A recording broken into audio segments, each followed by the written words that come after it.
Today's video is brought to you by Audible. If you've ever wanted to experience classic books in a whole new way, now's your chance. With Audible, you can listen to thousands of audiobooks, from timeless literature to modern bestsellers, anytime, anywhere.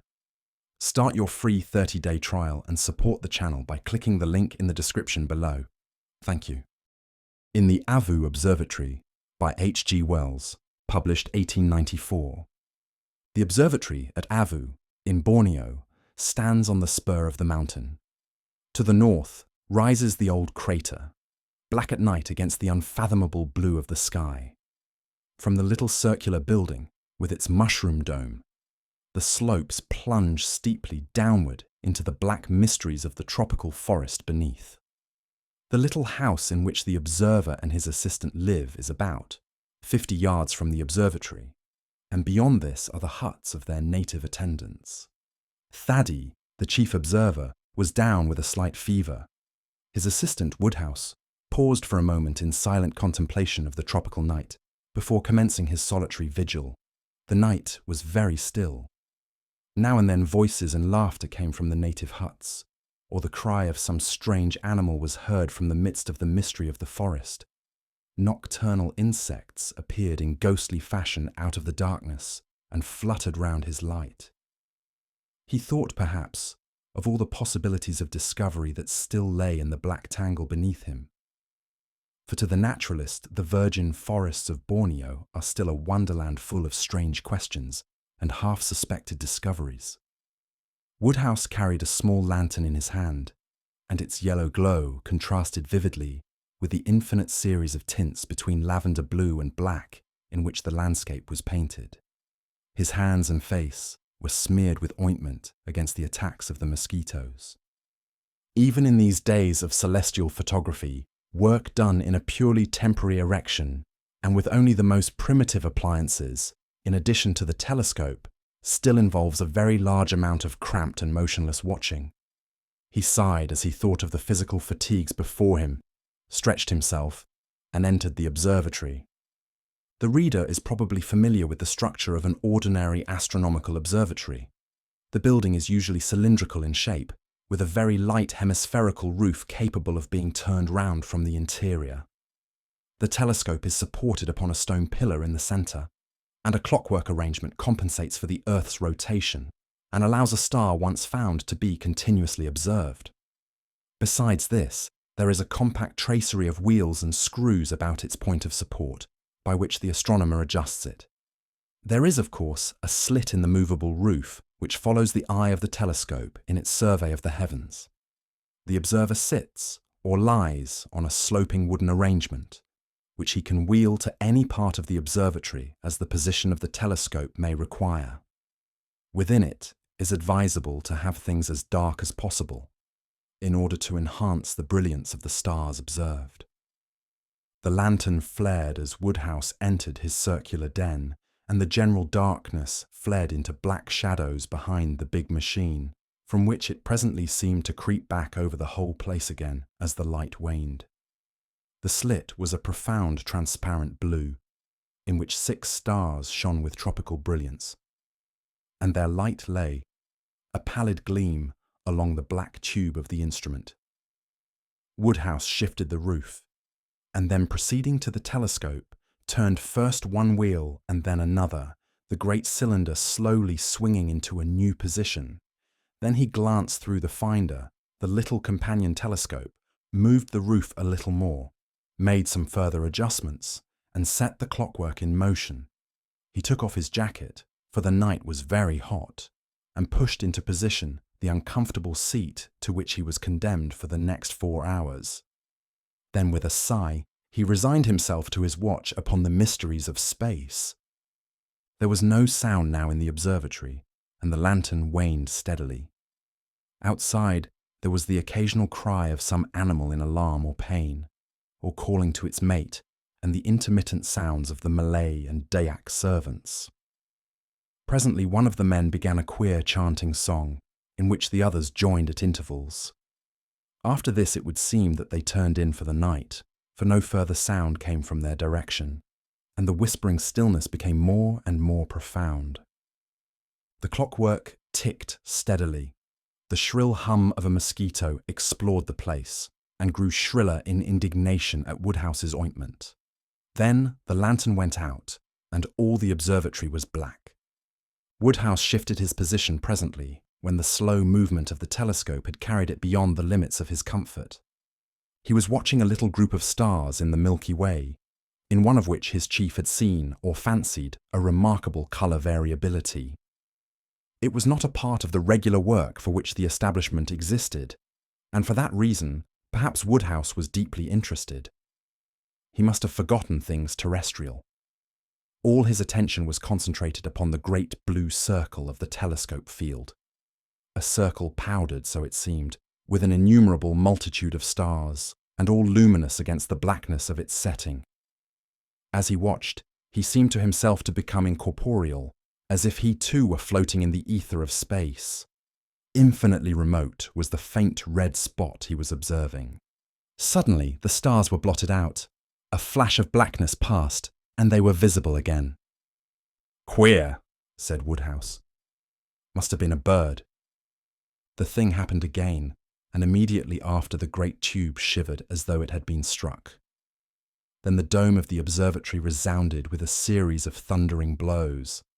The stars seemed to sweep aside as the telescope, which had been unclamped, swung round and away from the slit in the roof. "Great Scott!" cried Woodhouse. "What's this?"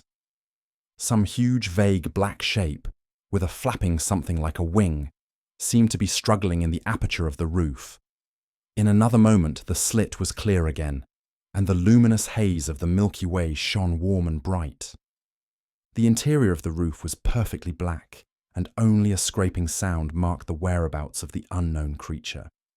Woodhouse had scrambled from the seat to his feet. He was trembling violently and in a perspiration, with the suddenness of the occurrence. Was the thing, whatever it was, inside or out? It was big, whatever else it might be. Something shot across the skylight, and the telescope swayed. He started violently and put his arm up. It was in the observatory then, with him. It was clinging to the roof, apparently. What the devil was it? Could it see him? He stood for perhaps a minute in a state of stupefaction.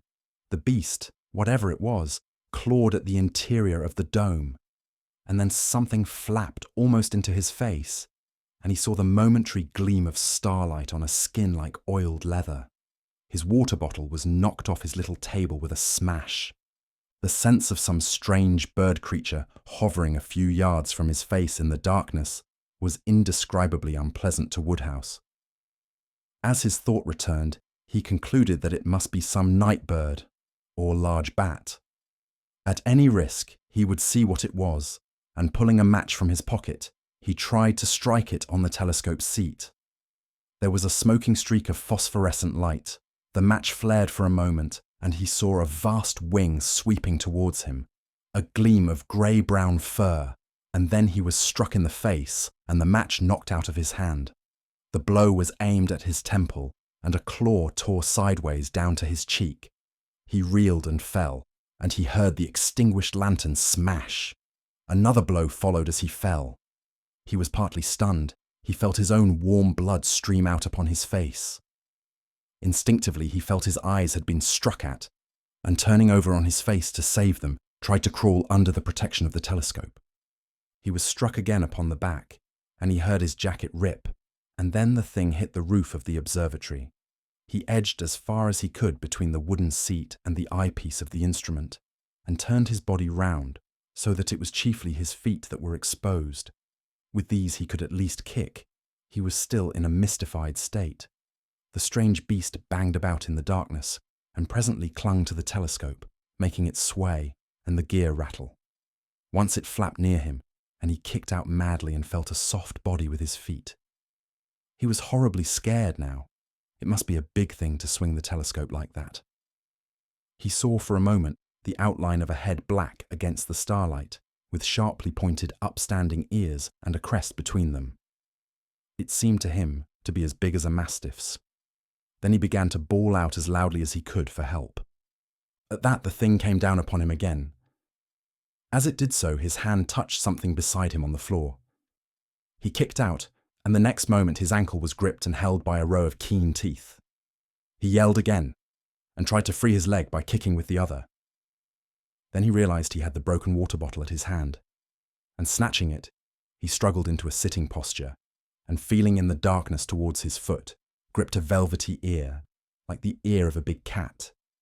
He had seized the water bottle by its neck and brought it down, with a shivering crash upon the head of the strange beast. He repeated the blow, and then stabbed and jabbed with the jagged end of it, in the darkness, where he judged the face might be. The small teeth relaxed their hold, and at once Woodhouse pulled his leg free and kicked hard. He felt the sickening feel of fur and bone giving under his boot. There was a tearing bite at his arm, and he struck over it at the face as he judged, and hit damp fur. There was a pause. Then he heard the sound of claws and the dragging of a heavy body away from him over the observatory floor. Then there was silence, broken only by his own sobbing breathing, and a sound like licking. Everything was black except the parallelogram of the blue skylight with the luminous dust of stars, against which the end of the telescope now appeared in silhouette. He waited, as it seemed, an interminable time. Was the thing coming on again? He felt in his trouser pocket for some matches and found one remaining. He tried to strike this, but the floor was wet and it spat and went out. He cursed. He could not see where the door was situated. In his struggle, he had quite lost his bearings. The strange beast, disturbed by the splutter of the match, began to move again. "Time!" called Woodhouse, with a sudden gleam of mirth, but the thing was not coming at him again. He must have hurt it, he thought, with the broken bottle. He felt a dull pain in his ankle. Probably he was bleeding there. He wondered if it would support him if he tried to stand up. The night outside was very still. There was no sound of anyone moving. The sleepy fools had not heard those wings battering upon the dome, nor his shouts.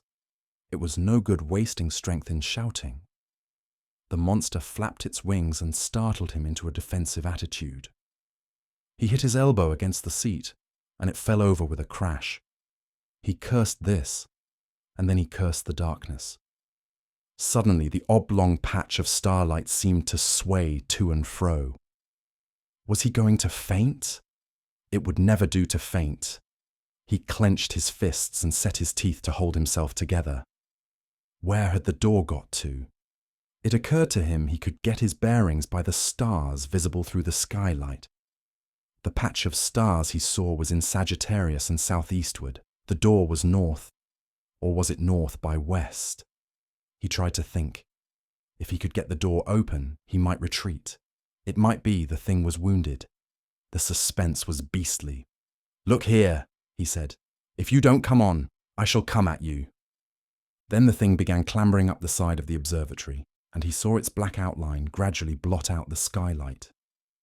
Was it in retreat? He forgot about the door and watched as the dome shifted and creaked. Somehow he did not feel very frightened or excited now. He felt a curious sinking sensation inside him. The sharply defined patch of light, with the black form moving across it, seemed to be growing smaller and smaller. That was curious. He began to feel very thirsty, and yet he did not feel inclined to get anything to drink. He seemed to be sliding down a long funnel. He felt a burning sensation in his throat, and then he perceived it was broad daylight, and that one of the Dyak servants was looking at him with a curious expression. Then there was the top of Thaddeus' face upside down. Funny fellow Thaddeus to go about like that. Then he grasped the situation better and perceived that his head was on Thaddeus' knee, and Thaddeus was giving him brandy. And then he saw the eyepiece of the telescope with a lot of red smears on it. He began to remember. "You've made this observatory in a pretty mess," said Thaddeus. The Dyak boy was beating up an egg in brandy. Woodhouse took this and sat up. He felt a sharp twinge of pain. His ankle was tied up, so were his arm and the side of his face. The smashed glass, red-stained, lay about the floor. The telescope seat was overturned, and by the opposite wall was a dark pool. The door was open, and he saw the grey summit of the mountain against a brilliant background of blue sky. "Pah!" said Woodhouse. "Who's been killing calves here?